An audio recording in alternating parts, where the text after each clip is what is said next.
Hello everyone, welcome to my channel. I hope बच्चे लोग आप सब बहुत अच्छे से पढ़ाई कर रहे होंगे और molecular basis of inheritance chapter में कहीं ना कहीं तो जरूर अटक रहे होंगे। और वो अटकने वाला टॉपिक ट्रांसलेशन तो है ही। तो इस वीडियो में हम डिस्कस करने वाले हैं अबाउट ट्रांसलेशन। आई होप आपको क्रिस्टल क्लियर हो जाएगा और एग्जाम में आपको इस टॉपिक के अंदर कोई भी दिक्कत नहीं आएगी।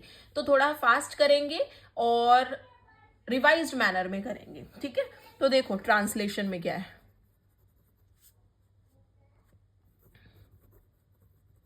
ट्रांसलेशन, सबसे पहले तो ये जान लेना जरूरी है कि ट्रांसलेशन प्रोसेस क्या है हमारा। ये वो प्रोसेस है जिसमें प्रोटीन का सिंथेसिस होता है, प्रोटीन की फॉर्मेशन होती है। किससे होती है ये फॉर्मेशन? From amino acids. यहां पर प्रोटीन बनते हैं, ठीक है। और जो सीक्वेंस और ऑर्डर होता है ना अमाइनो एसिड का, वो कौन डिफाइन करता है? जो सीक्वेंस बेसिस की किस में प्रेजेंट है? mRNA में। हमारे अमाइनो एसिड का सीक्वेंस और ऑर्डर डिसाइड करता है इसकी सीक्वेंस, इसके बेसिस। जो बेसिस की सीक्वेंस mRNA में प्रेजेंट है वही डिसाइड करेगी कि आपका पहला अमाइनो एसिड क्या होगा, दूसरा अमाइनो एसिड क्या होगा, तीसरा क्या होगा। मतलब कहने का है यहाँ पे कि ऑर्डर और जो सीक्वेंस है वो mRNA के बेसिस डिफाइन करते हैं, ठीक है। अब ध्यान से सुनो, जो ट्रांसलेशन यूनिट होता है ना mRNA का, वो एक कोडोन से स्टार्ट होता है। हमारा mRNA से नॉर्मली क्या होता है? डीएनए से mRNA बना, जिसको हमने क्या पढ़ा था? ट्रांसक्रिप्शन। अब mRNA से क्या बनेगा? प्रोटीन बनेगा, दैट इज ट्रांसलेशन। तो mRNA के अंदर जहां से ट्रांसलेशन स्टार्ट हो रहा है तो वहां पे एक कोडोन प्रेजेंट होता है। mRNA के अंदर एक स्टार्टिंग कोडोन प्रेजेंट होता है। वो रीजन मतलब वहीं से ही आपका पॉलीपेप्टाइड की फॉर्मेशन होना स्टार्ट होती है। और साथ साथ ट्रांसलेशन यूनिट के अंदर, mRNA के ट्रांसलेशन यूनिट के अंदर कुछ स्टॉप कोडोन भी होते हैं। कहने का मतलब है कि जो ट्रांसलेशन यूनिट है ना mRNA का, वहां पे स्टार्ट कोडोन प्रेजेंट है। मैं यहां ऐसे लिख देती हूं, जो ट्रांसलेशन यूनिट है mRNA का, इसके पास स्टार्ट कोडोन प्रेजेंट है और इसके पास स्टॉप कोडोन प्रेजेंट है और इसके पास यूटीआरस प्रेजेंट होते हैं। यूटीआरस आपकी कुछ एडिशनल सीक्वेंसेस होती है mRNA के लिए जो ट्रांसलेट नहीं होती है। ये कुछ एडिशनल सीक्वेंसेस हैं mRNA की विच आर नॉट ट्रांसलेटेड, ठीक है। अब देखो हमारी ये वाली जो सीक्वेंस है यूटीआर, ये आपके 5' एंड से पहले भी प्रेजेंट होती है, यानी कि बिफोर स्टार्ट कोडोन भी प्रेजेंट होती है और आफ्टर स्टॉप कोडोन भी प्रेजेंट होती है, ठीक है, ताकि ट्रांसलेशन वाला प्रोसेस बहुत एफिशिएंट मैनर में चले। तो ये यूटीआर्स 5' एंड पे भी प्रेजेंट है, 3' पे भी प्रेजेंट है। 5' पे प्रेजेंट है तो मतलब बिफोर स्टार्ट कोडोन, बिफोर क्या रहेगा? Start codon. और अगर 3' पे प्रेजेंट है तो इसका मतलब after start codon, sorry after stop codon हो जाएगा, ठीक है। तो इस तरीके से ट्रांसलेशन यूनिट आपका रहता है। ये क्यों है? ये दोनों तरफ ही क्यों प्रेजेंट है? 5' पे भी क्यों है, 3' पे भी क्यों है? ताकि आपका जो ट्रांसलेशन का प्रोसेस है वो एफिशिएंट मैनर के अंदर हो।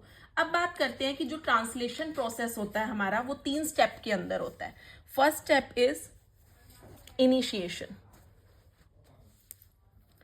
इनिशिएशन। नेक्स्ट आपका रहेगा elongation of polypeptide chain,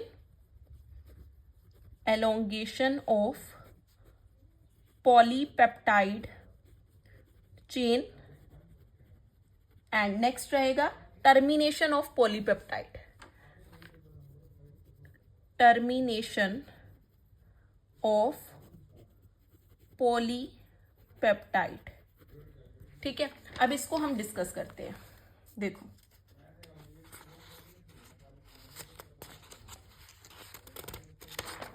step by step आपने चलना है। ये देखो, सबसे पहले हम बात करेंगे इनिशिएशन प्रोसेस की, इनिशिएशन की। हमारे प्रोकैरियोट्स के अंदर अगर मैं बात करूं तो इनिशिएशन के लिए आपको राइबोसोम के सब यूनिट्स चाहिए होते हैं। प्रोकैरियोट्स के अंदर अगर मैं बात करूं, प्रोकैरियोट्स में लार्ज एंड स्मॉल सब यूनिट्स चाहिए होते हैं, किसके? राइबोसोम्स के,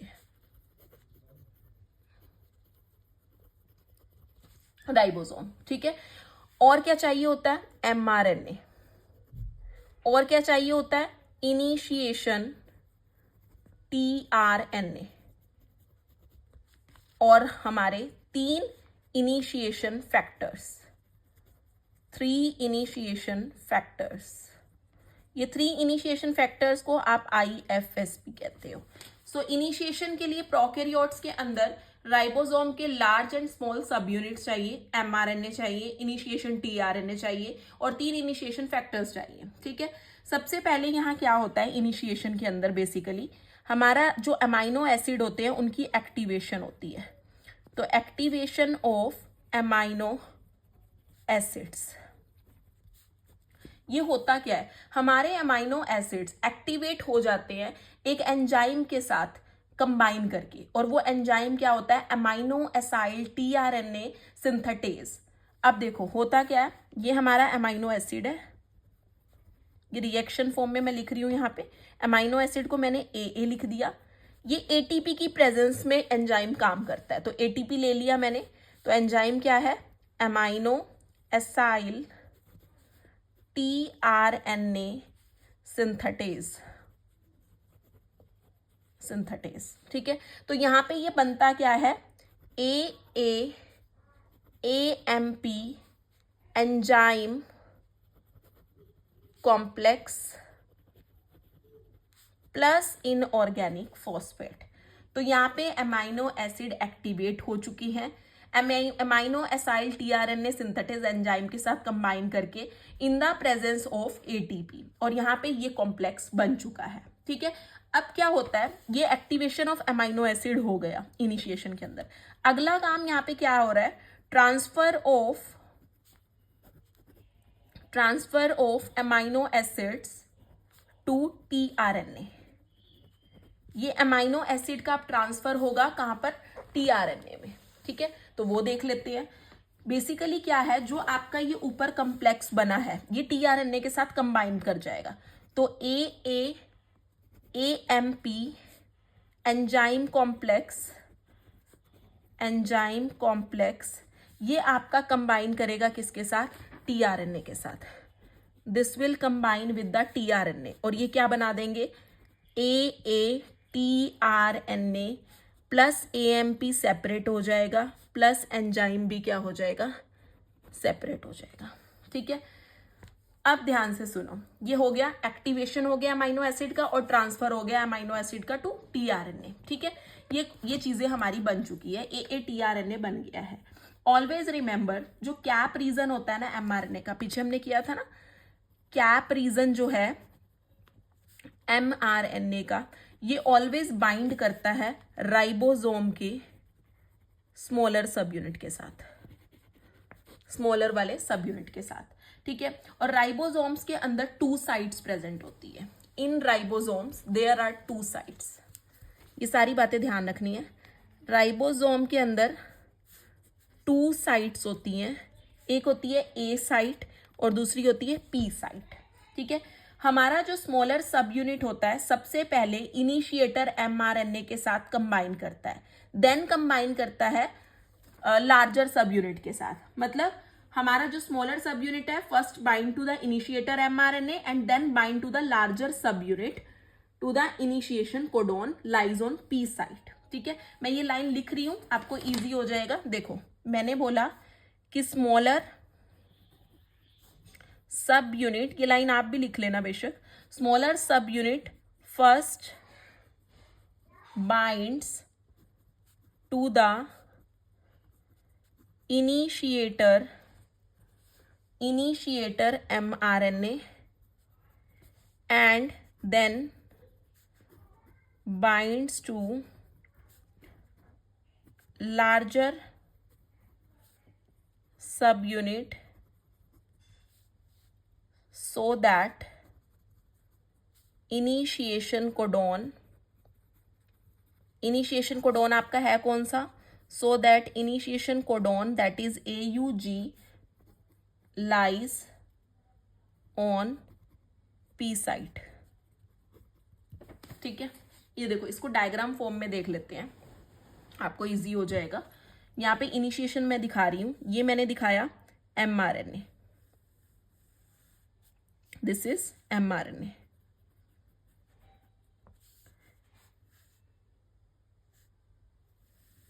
ये mRNA का मैंने यहाँ पे दिखा रही हूँ AUG, ठीक है, दैट इज इनिशिएशन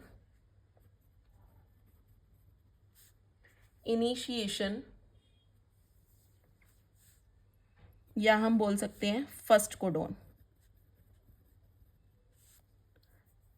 ठीक है, ये है हमारा 5' to 3', ये mRNA है अपना।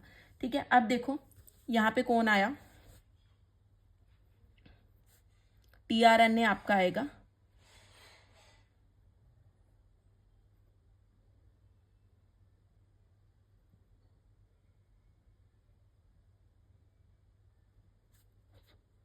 F methionine. ठीक है, यहाँ क्या है, ये क्या लाएगा, इसके रिस्पेक्ट में लाएगा UAC, ये 3' to 5'।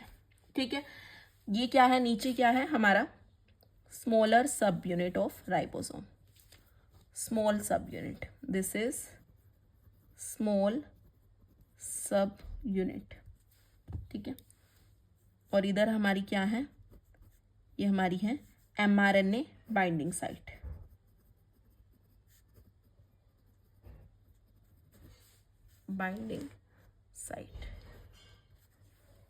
ठीक है, इतनी कहानी समझ में आई।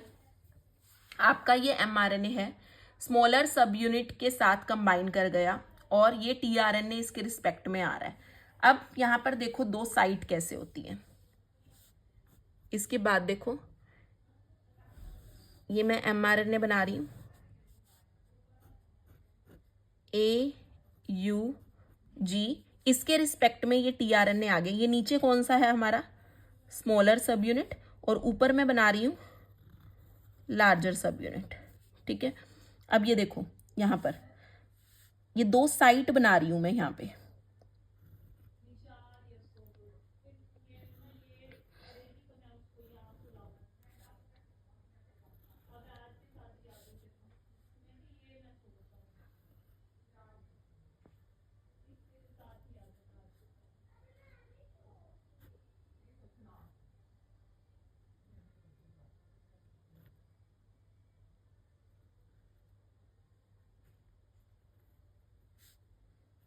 UAC,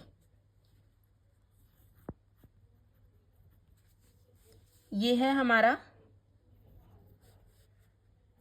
P साइट और ये है हमारा A साइट और ये था हमारा mRNA बाइंडिंग साइट।